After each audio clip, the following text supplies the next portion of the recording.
Bismillahirrahmanirrahim. Assalamualaikum warahmatullahi wabarakatuh. Perkenalkan, saya Fahmi Mudalianto. Kali ini dibersamai oleh Bapak Haman Abdurrahman, Ibu Erna Trikusuma, dan Ibu Ina Trisnawati. Kami berempat dari Pasca Sarjana Institut Agama Islam SEBI akan mereview sebuah jurnal yang kami angkat adalah Beyond Sharia Compliance, Shifting Muslim Consumer Expectation and the Strategic Response of the Global Halal Industry.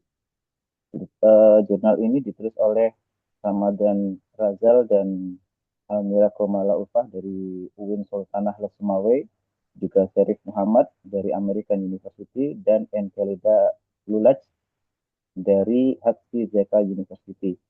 Secara umum, jurnal ini menyoroti tentang kesenjangan antara ekspektasi konsumen muslim modern, di mana konsumen ini menuntut transparansi etika dan thayyib, dengan respon industri halal yang masih terpaku pada pemenuhan standar formalitas syariah konvensional.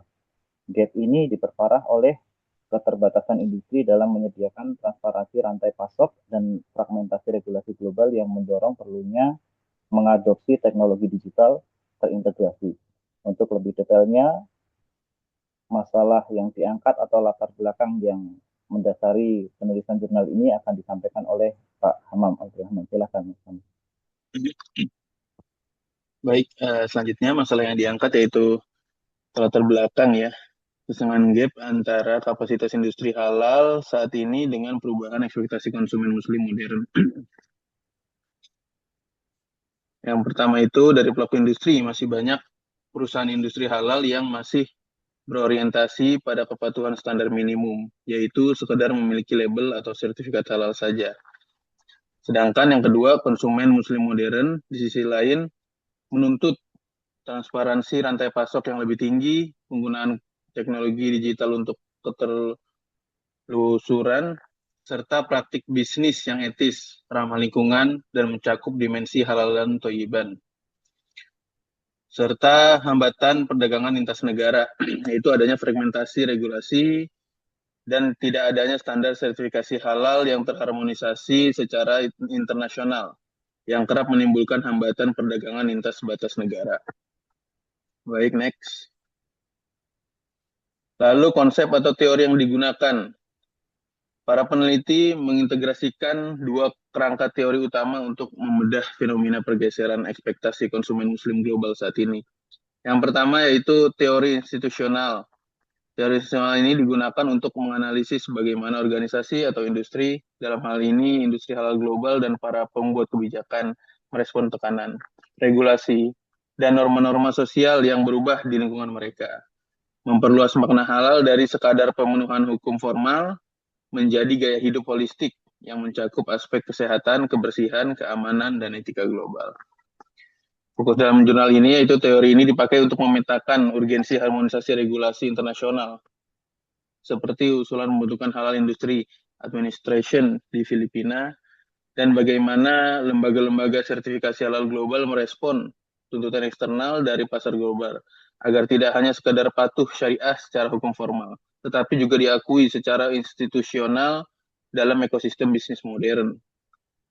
Lalu ada kerangka kerja keberlanjutan, yaitu Sustainability Frameworks. Peneliti mengaitkan konsep konsumsi Islam tradisional, halal thayyiban, dengan kerangka kerja keberlanjutan modern, yaitu ESG, yaitu Environmental, Social, and Governance. Yang jurnal ini menegaskan bahwa tata kelola halal modern adalah sebuah konstruk multidimensi.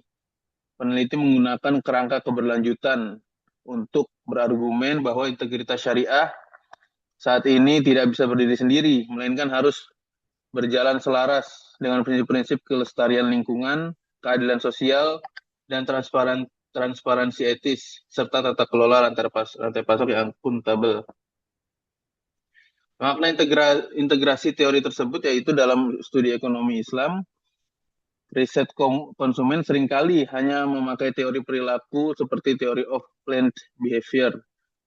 Dengan mengombinasikan teori institusional dan kerangka keberlanjutan atau ESG, Jurnal ini berhasil membuat sebuah jembatan teoritis baru. Mereka menunjukkan bahwa tuntutan konsumen muslim terhadap produk yang thoyyib, baik, etis, dan ramah lingkungan pada akhirnya memaksa institusi dan industri halal global untuk merombak tata kelola kepatuhan mereka agar bisa diterima dalam standar bisnis internasional secara universal. Next, metode penelitian. Jurnal ini sepenuhnya menggunakan pendekatan kualitatif dengan pendekatan deskriptif analitis dan analisis komparatif lintas negara. Studi kasusnya itu di Indonesia, Malaysia, dan Filipina. Sebagai sebuah riset kualitatif, tujuannya bukan untuk menghitung seberapa banyak konsumen yang berubah, melainkan untuk menggali secara mendalam mengapa pergeseran ekspektasi itu terjadi dan bagaimana dinamika di lapangan. Riset kualitatif di jurnal ini dibangun dengan struktur berikut, yaitu ada desain riset atau studi literatur ya, mengintegrasikan kajian kepustakaan komprehensif dengan studi lapangan interaktif. Studi literatur di sini mengumpulkan data sekunder dari artikel jurnal bereputasi, laporan industri seperti State of the Global Islamic Economy Report, dokumen kebijakan, serta otoritas sertifikasi halal. Teknik pengumpulan data yaitu menggunakan wawancara mendalam yang semi-struktur in-depth interviews. Teknik semi-struktur ini sangat tepat karena memberikan kebebasan bagi peneliti untuk mengeksplor jawaban informan secara fleksibel namun tetap dalam koridor yang terjaga. Informan kuncinya itu melibatkan 25 orang yang dipilih secara sengaja, yaitu purposif, terdiri dari konsumen muslim di rentang usia 18-45 tahun dari latar belakang geografis yang kontras, Indonesia, Malaysia, Inggris, dan Jepang. Serta melibatkan pelaku industri dan pembuat kebijakan. Metode analisis datanya menggunakan analisis isi tematik konten analisis untuk menyaring narasi wawancara yang panjang menjadi tema-tema besar yang terstruktur, yaitu melahirkan 3 dimensi utama di jurnal ini. Jadi dalam konteks ekonomi dan bisnis Islam, metode kualitatif seperti ini sangat kuat untuk memetakan fenomena-fenomena baru yang bersifat eksploratif, seperti konsep integrasi halal thayyiban dengan prinsip ESG modern ini, sebelum nantinya diuji secara massal lewat metode kuantitatif. Selanjutnya, temuan risetnya itu ada 3 ya. Jadi hasil analisis tematik dari wawancara dengan 25 informan kunci dan kajian literatur di jurnal ini menghasilkan 3 temuan kritis. Yaitu yang pertama, pergeseran paradigma konsumen. Pergeseran paradigma konsumen ke arah halal thayyiban dan etika global.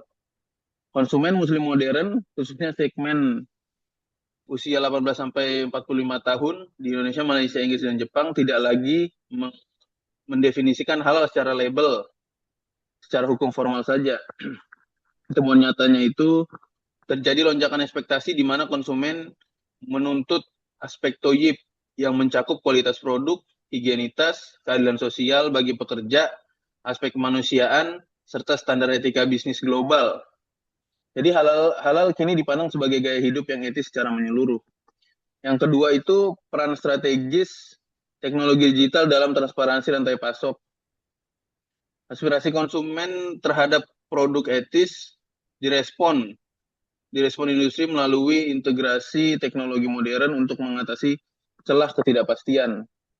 Jadi penggunaan teknologi digital diidentifikasi sebagai instrumen vital masa depan. Teknologi berfungsi untuk meningkatkan kemampuan pelacakan, memastikan transparansi produk dari hulu ke hilir, serta menjamin bahwa klaim sustainability dan kehalalan produk benar-benar valid dan tidak dapat dimanipulasi.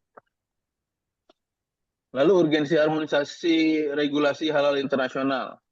Nah, peneliti menemukan adanya hambatan berupa fragmentasi aturan sertifikasi halal antar negara yang membingungkan pasar global.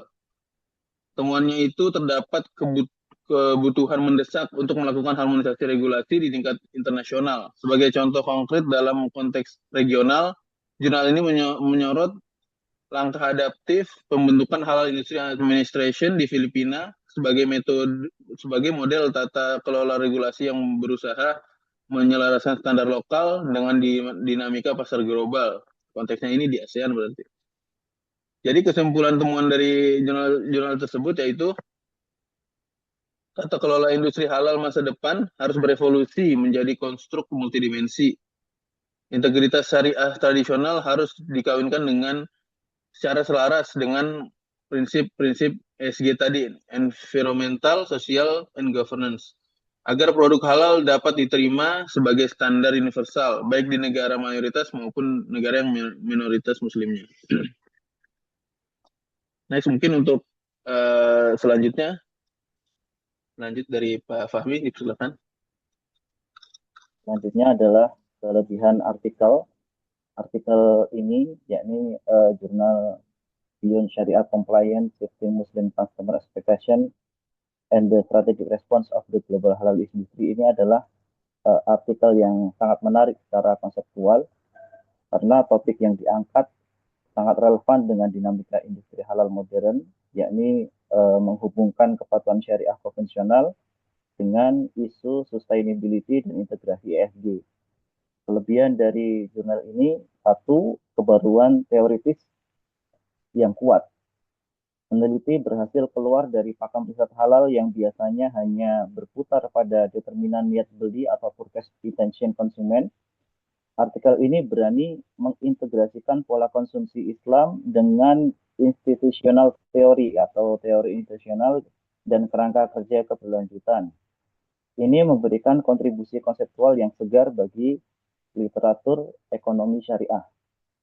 Yang kedua adalah kekayaan data kualitatif, terutama perspektif multi-stakeholder dan lintas beberapa negara.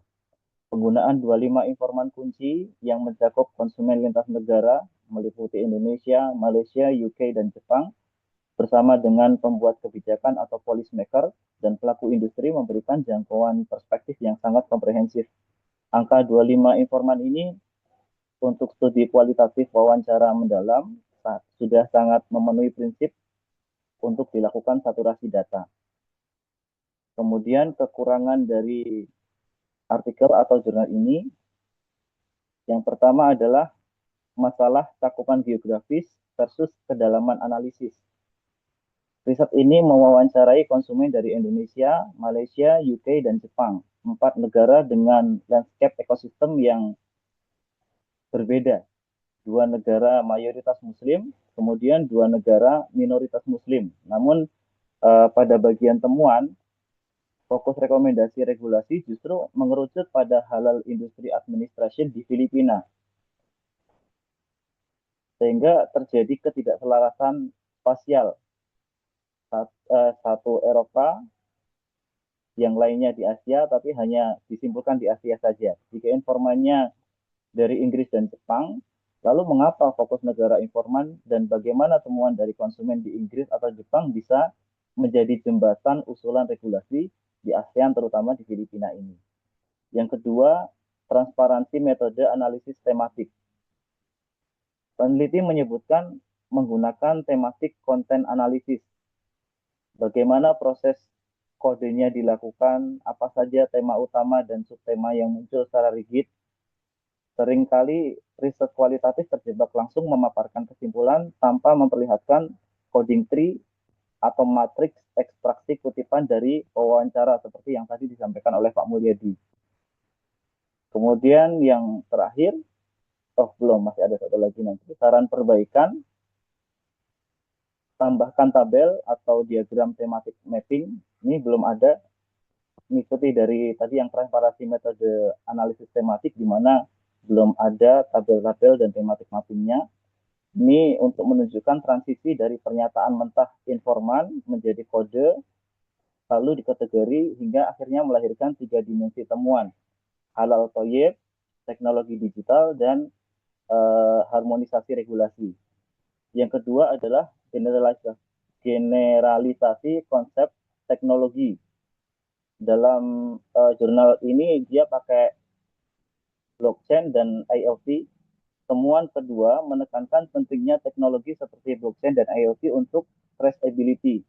Sebagai riset kualitatif berbasis persepsi informan, peneliti harus hati-hati agar tidak terdengar seperti artikel konseptual murni atau studi kelayakan teknik. Apakah informan terutama yang konsumen usia 18 hingga 45 tahun ini benar-benar memahami cara kerja blockchain dalam industri halal atau itu hanya ekspektasi normatif mereka? Peneliti harus mengeksplorasi kesiapan dan hambatan nyata di lapangan dari sudut pandang informan industri atau pembuat kebijakan mengenai biaya investasi teknologi ini. Bukan hanya sekedar menyimpulkan bahwa teknologi ini penting, krusial, harus dipakai seperti itu. Kemudian saran lanjutan riset, gunakan pendekatan niche method untuk riset lanjutan karena pergeseran perilaku konsumen muslim ke arah ESG ini berskala global. Temuan kualitatif dari 25 informan ini sangat kuat jika divalidasi dengan kuantitatif melalui survei skala besar. Untuk melihat apakah tuntutan halal thayyib ini benar-benar berpengaruh signifikan terhadap loyalitas merek. Kemudian pertajam managerial implication dengan memberikan rekomendasi operasional yang lebih membumi bagi UMKM halal, mengingat teknologi yang tinggi seperti blockchain saat ini baru bisa dijangkau oleh industri skala besar. Secara keseluruhan, struktur abstrak dan logika berpikir dari jurnal ini sudah sangat sistematis, memenuhi kaidah IMRAT, introduction, metodologi, result, discussion, hanya membutuhkan penajaman pada konsistensi wilayah kajian dan transparansi pengolahan data kualitatifnya saja. Demikian review jurnal kali ini, semoga bermanfaat. Assalamualaikum warahmatullahi wabarakatuh.